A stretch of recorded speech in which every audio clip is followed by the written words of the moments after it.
नमस्कार, मैं सुशी चंद, कार्यदेशक, राजकीय औद्योगिक प्रशिक्षण संस्थान अलीगंज से। तो आज मैं आप लोगों को टर्नर व्यवसाय से प्रथम वर्ष में मानक यानी स्टील रूल तथा हैमर के बारे में बताएंगे। कारखानों में कार्य करते समय बनाने में ड्राइंग में कुछ माप दिए गए होते हैं, जैसे लंबाई, चौड़ाई, गोलाई, ठीक, गोलाई के माप, अर्ध माप, कोण इत्यादि। एक ही आकार एवं प्रकार के जाप बनाने के लिए यह अति आवश्यक है कि उसकी माप शुद्ध ली जाए। प्रायः कारखानों में देखा गया है कि माप पर ही उत्पादन निर्भर करता है। कारखानों में ड्राइंग के अनुसार किसी जाप को बनाते समय उसको जांचने के लिए जिस औजार का प्रयोग किया जाता है उसे मापी यंत्र कहते हैं। यह दो प्रकार के होते हैं, साधारण मापी यंत्र और सूक्ष्म मापी यंत्र। तो साधारण मापी यंत्र में हम स्टील के बारे में बताएं। स्टील एक मानक औजार है, ठीक।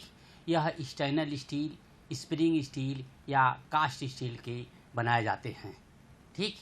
इसे हार्ड टेम्पर एंड ग्राइंड कर दिया जाता है कि देखने में अच्छा लगे और आगे देखिए, देखने में अच्छा लगे। और इसका प्रयोग इंजीनियरिंग विभाग में, देखिए मैंने अभी स्टील रूल दिखा रहा हूँ, ये है स्टील रूल, ये 12 इंच का होता है, यानी ये 12 इंच का है या 300 mm का है, ठीक। इसका ग्रेजुएशन आप ले लीजिए। इसको ग्रेजुएशन दो भागों में किया गया, ऊपर सेंटीमीटर, मिलीमीटर और आधा मिलीमीटर, और इंच को 1/64, 1/32, 1/16, 1/8, यानी इंच को 4 ग्रेजुएशन में किया गया है। और मिलीमीटर के जो मैट्रिक प्रणाली में है उसको 3 ग्रेजुएशन में किया गया है, ठीक हो गया। अब देखिए ये मैक्सिमम मोटाई इसकी 3/64 इंच होती है और चौड़ाई साधारणतः यह 3/4 इंच में होते हैं। और ये देखिए ये आते हैं 6 इंच में आते हैं, 12 इंच में आते हैं, 18 इंच में आते हैं, 24 इंच में आते हैं, 36 इंच में आते हैं, और आपका ले लीजिए 48 इंच में। इसी तरह मिलीमीटर में आते हैं 150 mm, 300 mm, 450 mm, 600 mm, 900 mm, 1200 mm, ठीक। अब एक स्केल होता है, स्केल भी ठीक इसी तरह होता है, लेकिन उसकी जो माप होती है छोटी या बड़ी होती है। उसका प्रयोग हम मानचित्रक यानी ड्राफ्टमैन लोग करते हैं। यह लकड़ी, फाइबर और आपका ले लीजिए लकड़ी, फाइबर, प्लास्टिक इत्यादि के बनाए जाते हैं, और इसका प्रयोग मतलब मानचित्रक लोग ड्राफ्टमैन में करते हैं। दोनों का अंतर देख लीजिए। स्केल जो होती है स्टेनलेस स्टील, स्प्रिंग स्टील या कार्बन स्टील के बनाए जाते हैं, स्टील रूल, ठीक। और स्केल जो होती है लकड़ी की होती है, प्लास्टिक की होती है, या वैकलाइट की होती है, और इससे माप हम 1/64 इंच या 0.5 mm तक ले सकते हैं। और स्केल देखिए, ये स्केल है और स्टील रूल, यानी स्टील रूल को ही स्केल कहते हैं। तो स्टील रूल है, स्केल जो होता है ये लकड़ी का होता है। आप लोग देखे होंगे, हम लोग सर्वप्रथम वो गाँव कक्षा नीचे वाली कक्षा में उसका यूज़ करते हैं। तो वो स्केल, तो स्टील रूल स्टेनलेस स्टील का होता है और लकड़ी का होता है, ये तो पहले आप लोगों को बता दिया। दूसरा, इससे माप 1/64, यानी इसकी लिस्ट काउंट कितना होती है 1/64 इंच या 0.5 mm। तो इससे कम से कम कितनी माप ली जा सकती है 1/64 इंच या 0.5, ठीक।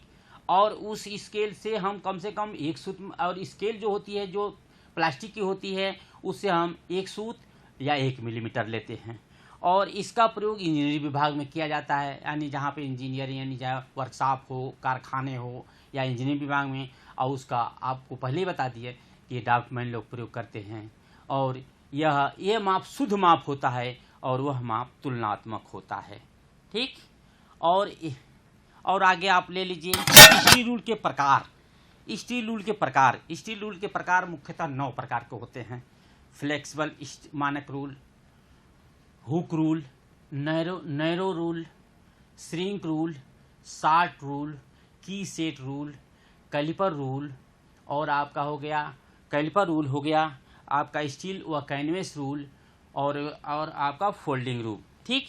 आप फ्लेक्सिबल स्टील रूल देखिए, इसको हम फ्लेक्सिबल स्टील रूल ही कहेंगे।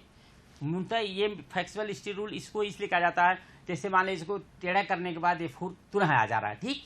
और ये सबसे यानी हर ये इसकी भी कम से कम 0.5 माप लेते हैं मिलीमीटर में, और इंच में लेते हैं 1/64।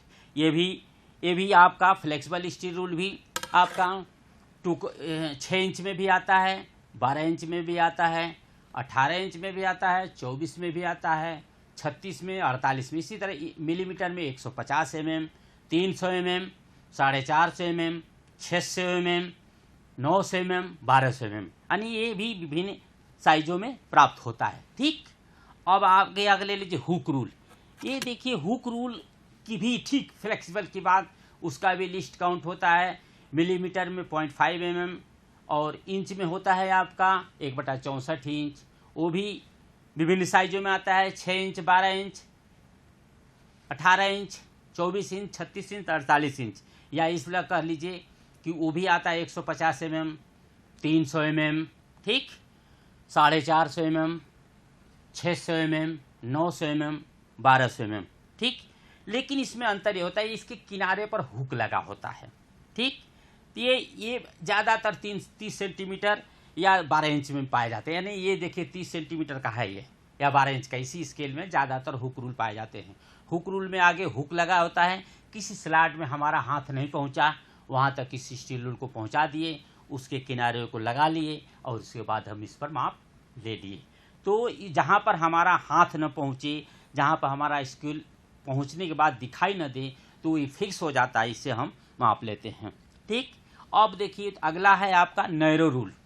नैरो रूल का भी ठीक, देखिए जो रूल जहां आ गई, तो इससे आप ये मान के चलिए नैरो रूल, ये मान के चलिए कि नैरो रूल का भी ग्रेजुएशन यही होता है। यानी कि इसका भी ग्रेजुएशन आधा मिलीमीटर, 1 मिलीमीटर, 1 सेंटीमीटर, और इसके बाद इंच वाले भी 1/64, 1/32, 1/16, 1/8। बशर्ते ये होता है, ये 5 मिलीमीटर चौड़ाई में होता है, कि ये पतले से पतले जगह भी ये जा सके। इसका भी प्रयोग किसी गहराई या खांचे मापने के लिए प्रयोग किया जाता है। ठीक। आगे आप श्रिंक रूल है। अब देखिए श्रिंक रूल, श्रिंक का मतलब सिकुड़ना होता है। यानी कोई जाब हम मापें तो सिकुड़े तो वास्तविक साइज में आ जाए। ठीक। जैसे मान लीजिए आपका ले लीजिए ढलवा लोहा। ढलवा लोहा को गर्म करने पर, ढलवा लोहा गर्म पर 0.1 यानी 1 मिलीमीटर बड़ा हो जाता है। तो हम श्रिंक रूल जो बनाते हैं इस साइज से, यानी ये अगर ये 100 mm का है तो 100 mm में 1 mm वो बढ़ जाता है, 1.2 होता है, 1 mm बढ़ जाता है, या 1/8 इंच बढ़ जाता है। तो स्केल जो हमारा श्रिंक रूल का स्केल होगा तो वो 101.2 होगा, कि हम उसको जब गर्म अवस्था में हो इसको माप लें, और जब ठंडी अवस्था में हो तो उसे हम ठंडी अवस्था में जब आए तो वो हमारी ये जो नॉर्मल स्केल है उससे भी उसकी अवस्था में आ जाए, यानी नॉर्मल हो जाए, उसकी सही एक्चुअल साइज हो जाए। इस तरह आपका ले लीजिए, आपका इस्पात ले लीजिए, इस्पात 2.1 होता है, 2.1 होता है। ठीक है। इसके लिए 1/4 इंच, यानी 1/4 इंच, यानी 1 फुट में 1/4 इंच बढ़ जाता है। और ये 100 मिलीमीटर में आपका 2.1 बढ़ जाता है। ठीक। इस तरह आप ले लीजिए पीतल, ढलवा लोहा, एल्युमिनियम, वह 1.6 mm यानी 100 mm में 1.6 mm बढ़ जाता है। तो हम जो श्रिंक रूल बनाएंगे तो इससे थोड़ा सा बड़ा बनाते हैं, और इसका प्रयोग हम ढलाई में, यानी किसी पैटर्न मेकर द्वारा गर्म डाइयों को मापने के लिए किया जाता है। ठीक। और अगला है आप शार्ट रूल। शार्ट रूल के बारे में देख लीजिए। शार्ट रूल क्या होता है कि छोटे छोटे टुकड़ों में आता है। ठीक। यह 1/4, 3/8, 1/2, 3/4 और 1 इंच। ठीक है। इस तरह 4 भागों में, मिलीमीटर में आता है 5 मिलीमीटर का, 10 मिलीमीटर का, 15 मिलीमीटर का, 20 मिलीमीटर का और 25 मिलीमीटर का। ठीक।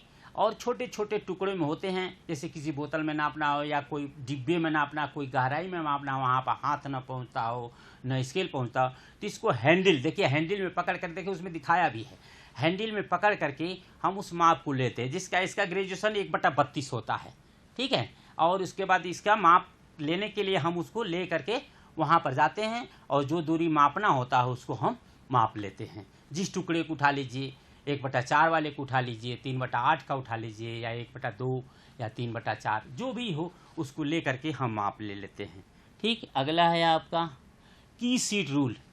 की सीट किसी गोलाकार दाब, देख लीजिए इसमें 2 पेच लगा है, एक गोलाकार दाब पर 2 पेच से फिक्स कर दिया, ठीक, 2 फिक्स कर दिया और इसके बाद हम माप लेते हैं। इसकी भी लिस्ट काउंट सेम यही होती है, ये ना सोचिए कि इसका नाम थोड़ा हट के है तो इसकी लिस्ट, देखिए लिस्ट काउंट सबकी 1/64 या 0.5 ही होगी, ठीक, 0.5 होती है। और ये 15 सेंटीमीटर से 3 सेंटीमीटर या 6 इंच से 12 इंच की लंबाई में पाए जाते हैं। इससे किसी जाप पर यानी गोलाकार जाप पर रेखा खींचना, यानी किसी पाइप या गोलाकार जाप पर समानांतर रेखा खींचने के लिए इसका प्रयोग किया जाता है। और अगला है आपका कैलिपर रूल। देखिए कैलिपर रूल एक हमने लाया है, वर्नियर कैलिपर है, ये इसमें से लिस्ट का इसको हटा दिया, वर्नियर स्केल हटा दिया तो ये कैलिपर हो जाएगा। और कैलिपर में क्या होता है, किसी माप को लेना हो, जैसे ये है, इस तरह माप ले लिए और डायरेक्ट, और इसके बाद इस तरह ले लेते हैं, इस तरह माप ले लीजिए, या आगे यहाँ पर थोड़ा सा स्लाइड होता है, कटा होता है यहाँ पर, ठीक है, कटा होता है तो इसमें से भी काट कर इससे भी लेकर माप ले करके इस तरह ले करके उसको जोड़ लेते हैं, ठीक है, उसको घटा देते हैं, घटा करके माप ले लेते। तो आप ये देख लीजिए चित्र में भी दिखाई देगा किसी जाप को मापने के लिए, लेकिन हाँ ये साधारण मापी है, इसको वर्नियर कैलिपर सूक्ष्म मापी होता है और ये कैलिपर रूल है ये साधारण मापी है। साधारण मापी का मतलब कि इसकी लिस्ट काउंट 1/64 इंच या 0.5 होगा। किसी जाप को मापने में शुद्ध सबसे जितने स्केल हैं उसमें सबसे बढ़िया मापा जाता है, सबसे शुद्ध माप ली जाती है, ठीक है। इसके द्वारा किसी जाप की बाहरी माप या भीतरी माप ले सकते हैं, ठीक है। और अगला है आपका स्टील व कैनवास टेप। ये बड़े बड़े लंबाई मापने के लिए, जैसे बड़े बड़े प्रॉपर्टी डीलर लोग हैं, किसी खेत का माप लेना हो उसको बनाने के लिए ये लंबाई ये इंच में भी होते हैं और मैट्रिक में भी होते हैं, ठीक। इससे हम किसी लंबी दूरी माप लेने के लिए और फोल्ड करके इसमें रख लेते हैं, ये लंबी दूरी माप करने के लिए इसका प्रयोग किया जाता है। ये दोनों प्रणालियों में मिलता है। और अगला है फोल्डिंग रूल। देखिए फोल्डिंग रूल पर देख लीजिए, ये लिखा है, देखिए 6 फुट लंबा अगर फोल्डिंग रूल है उसको फोल्ड करके पॉकेट में 6 इंच बना करके रख लिया जाता है। इसलिए इसको कारपेंटर लोग इसका प्रयोग करते हैं। अक्सर इसको देखा गया है कारपेंटर लोग अपना इसको फोल्ड करके रख लिए, नापना हो तो 6 फीट लंबाई नाप लेते हैं और फिर टुकड़ों में बदल करके इसको रख लेते हैं, ठीक है। अब आगे आपको हथौड़े के बारे में बताने जा रहे हैं। ये हथौड़ा क्या है? हथौड़ा देख लीजिए, हथौड़ा एक टूल वह है जो किसी मेटल को कूटने, ठोकने या पीटने आदि के काम आता है। इसका प्रयोग फोर्जिंग, चिपिंग, रिविटिंग या जाब को बेंड करने के लिए किया जाता है। यह वर्कशॉप में बहुत ही महत्वपूर्ण है। इसका घर में भी प्रयोग किया जाता है।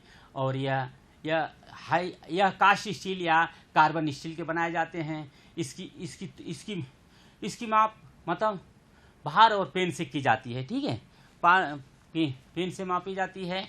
और ये इसकी जो हैंडल है, हैंडल देखिए, हथौड़ा ये देख लीजिए, आपको हथौड़ा है, ये है आपका, ठीक है, ये हथौड़ा है, ये हैंडल है, ये इसका पेन है, ये फेस है और शीर्ष भाग को बॉडी कहते हैं, ठीक है। अभी इसके बारे में और देखिए है। और ये इसकी हैंडल मुख्यतः 200 मिलीमीटर से 260 मिलीमीटर तक की होती हैं। और यह मुख्यतः इसके भाग देखिए, ये भाग है, आप इसको देखिए, नीचे वाले भाग को इसको पेन कहते हैं, ठीक। ये बाल पेन हैमर है क्योंकि आगे अर्धगोलाकार है और नीचे फेस से कहते हैं। और इसके बीच पूरी बॉडी को हम क्या कहते हैं, पूरी बॉडी को हेड कहते हैं, ठीक है, पूरी बॉडी को हेड कहते हैं। इसमें देखिए ये आई होल है, ये हैंडल है, ये इसको नेक कहते हैं और आप इसको नीचे चेक कहते हैं, ठीक है। इस तरह ये हथौड़ा में लगा हुआ। ये देखिए इधर वेज इसके पीछे, यानी जो इस साइड से हैमर लगे उसके विपरीत साइड में जो होल होता है उसको वेज कहते हैं। वेज का महत्व इसलिए माना जाता है कि बेस से मतलब बेस में ही मतलब वो ठोक करके यानी पंचर ठोक करके इसकी मजबूती दी जाती है, ठीक है, मजबूती दी जाती है। और हैमर मुख्यतः दो प्रकार के होते हैं, एक होते हैं पावर हैमर और दूसरा हैंड हैमर। पावर हैमर का प्रयोग में मानव शक्ति कम लगती है और इसके द्वारा हम किसी बड़े बड़े जाबों को फोर्जिंग की जाती है। फोर्जिंग करना, कूटना या तमाम की चीज़ें बड़े बड़े इससे प्रयोग किए जाते हैं। घर में भी इसका यूज़ होता है, लेकिन पावर सहायता तो अक्सर फैक्ट्री में पाए जाते हैं। और दूसरा हैंड हैमर वर्कशॉप में इसका प्रयोग किया जाता है और यह मुख्यतः 7 प्रकार के होते हैं, ठीक है, मुख्यतः ये 7 प्रकार के होते हैं। एक होता है, देखिए आपका क्रॉस पेन हैमर, ये हो गया ये बाल पेन हैमर। इसके ऊपर अर्ध गोल होता है और नीचे इसका फ्लैट होता है और बीच में, और इसका ये है 0.11 kg से 0.91 kg तक पाया जाता है। इसका प्रयोग किसी चाप को चिपिंग करने के लिए या मोड़ने के लिए किया जाता है। और दूसरा है आपका स्टेट पेन हैमर क्या होता है कि जो हैंडल से इसका जो सारी प्रक्रिया इसमें इसके पेन में ही होती है। पेन को ही बदल के इसका नाम बदला गया है, यानी स्टेट पेन, यानी इसका जो पेन है वो हैंडल के स्टेट पेन सीधा होता है, ठीक है, सीधा होता है। और ये भी इसका भी काम रिवेट बनाने के लिए, काटने के लिए, ये भी 0.11 kg से 0.91 kg तक पाए जाते हैं और यह वर्कशॉप में सबसे ज़्यादा प्रयोग होता है, ठीक। स्टेट पेन हैमर हो गया। और हो गया इसे क्रॉस पेन हैमर, यह हैंडल के क्रॉस में होता है, यानी इसका जो बॉल है वो क्रॉस में बना होता है, क्रॉस साइड में बना होता है। इसका भी सेम यह 0.21 से 0.91 kg तक पाया जाता है। इसका भी प्रयोग किसी जाब को चिपिंग करने के लिए या चिपिंग करने के लिए या मोल्डिंग या फोर्जिंग करने के लिए किया जाता है। और दूसरा फ्लैट पेन हैमर है जो दोनों तरफ से फ्लैट होता है और यह है यह दोनों तरफ से फ्लैट होता है इसमें। और इसके बाद इसका भी प्रयोग क्रॉस पेन की तरह होते हैं। घन जिसको हथौड़ा कहते हैं, ये घन जो है स्लेज हैमर, यह 2 kg से 10 kg तक पाए जाते हैं। इसका लोहार लोग अपने कार्य में प्रयोग करते हैं। लोहारगिरी में इसका ज़्यादातर प्रयोग किया जाता है।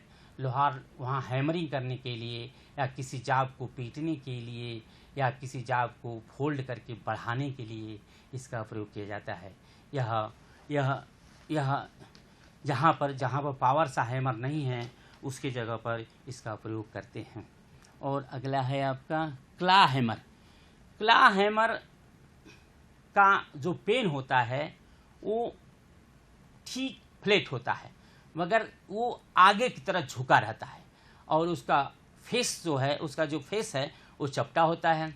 और इसका प्रयोग बढ़ई लोग या कारीगर लोग अक्सर कील निकालने के लिए प्रयोग करते हैं। इससे किसी जाब में कील फंसी हो तो ये जो क्ला हैमर होता है जो आगे की तरफ झुका रहता है उसमें झिरियाँ कटी होती है। उस झिरिया में कील के हेड को फंसाकर हम निकाल लेते हैं, ठीक। और आगे है आपका एक और होता है शाफ्ट हैमर होता है। शाफ्ट हैमर यह लकड़ी, नायलॉन,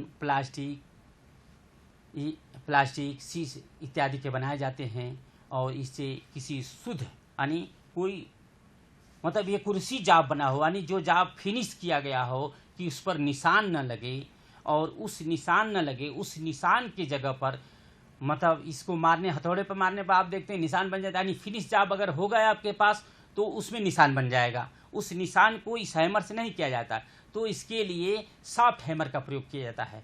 तो सॉफ्ट हैमर से किसी जाब पर ठोकेंगे तो उसमें बर नहीं आएगा, उसके ऊपर निशान नहीं होगा और निशान भी नहीं होगा और उसके बाद आराम से हमारा फिनिश जाब फिट हो जाएगा। यह मुख्यतः 3 प्रकार के होते हैं, ठीक है। एक रा हाइड हैमर का प्रयोग फिनिश जाबों को को फिट करने के लिए किया जाता है।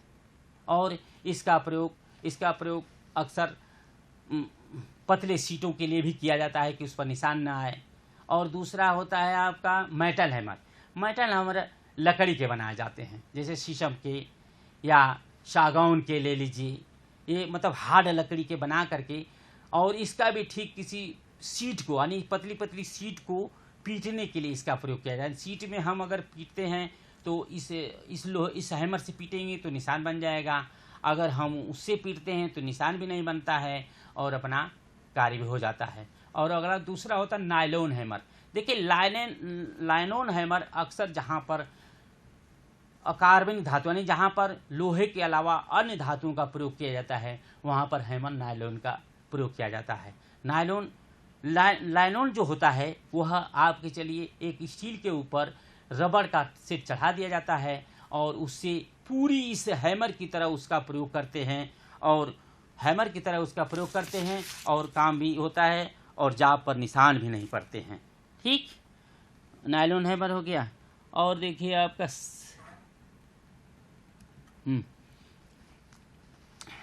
साइज के अनुसार बॉडी पर फिट होता है। ठीक है, ये भी 0.45 से 0.19 kg में पाए जाते हैं। अब प्रशिक्षण ले लीजिए। प्रशिक्षण का सारांश परिचय में हमने आपको स्टील रूल के बारे में बताया। स्टील रूल एक मेजरिंग औजार है जिसके द्वारा हम किसी चाप को मापते हैं। और अभी हम आपको हैमर के बारे में बताया। हैमर के द्वारा किसी चाप को कूटने पीटने के लिए काम किया जाता है। और ग्रेजुएशन आप यानी स्टील रूल का ग्रेजुएशन इंचों में होता है 1/64, 1/32, 1/16, 1/8 और मैट्रिक में होता है 0.5। ठीक, 0.5 मैट्रिक में होता है 0.5, 1 और 10। ठीक, और आगे आप प्रकार के बारे में बता दिए, 9 प्रकार के होते हैं। और आगे देखिए आप, यह बेसिक टर्नर थ्योरी हम भी एक किताब लिखे हैं, उसके सहयोग से भी इसको हमने उसमें से भी लिया है। और ई बुक टर्निंग NCQF से प्रमाणित एक किताब है, उससे भी लिया गया है। और आगे है आपका, हाँ था, अब आगे है आपका मेरे प्रिय परीक्षार्थियों, आप लोगों को स्टील रूल और उसके प्रकार, ग्रेजुएशन और थोड़ा सॉरी एक बार आ गया, हैमर का प्रयोग करते समय सुरक्षा एवं सावधानी। हैमर का हत्था ढीला नहीं होना चाहिए, हैमर टूटा नहीं होना चाहिए, हथौड़े का फेस पेन पर तेल नहीं लगे रहने चाहिए, और कार्य करते वक्त हैमर पर ही ध्यान होना चाहिए और हथौड़े से चोट नहीं लगनी चाहिए। और अगला है आपका धन्यवाद मेरे प्रिय परीक्षार्थियों, आप लोगों को स्टील रूल एवं उसके प्रकार, ग्रेजुएशन तथा उसको पढ़ने के बारे में बताए। अगर आप लोगों को ज़रूर समझ में आया होगा। उसी तरह हथौड़ा ले लीजिए। हथौड़ा को हमने, हथौड़ा क्या चीज़ होता है, कूटने वाला हथौड़ा के बारे में बताया है, हथौड़े के पार्ट के बारे में बताए, हथौड़े कितने प्रकार के होते हैं, हथौड़े किस धातु के होते हैं, ये सब आप लोगों को समझ में आ गया होगा। और आगे आप लोग इसको पढ़ते रहिए। और देखिए आप, ये घन एक पर थोड़ा समरी फिर कर दें। हैमर मुख्यतः 2 प्रकार के होते हैं। फिर आपको न समझ, हैमर 2 प्रकार के होते हैं। एक आपका हो गया आपका पावर हैमर, एक हैंड हैमर। ठीक, और हैंड हैमर 7 प्रकार के होते हैं। Cross peen hammer, ball peen hammer, straight peen hammer और घन hammer, claw hammer, soft hammer. Soft hammer 3 प्रकार के होते हैं। आपका ले लीजिए रा हाइट हैमर। और उसके बाद तो इस तरह आपको हमने फिर से दोबारा बताया और आपको समझ में आ गया होगा। आगे इसको पढ़ते रहिए।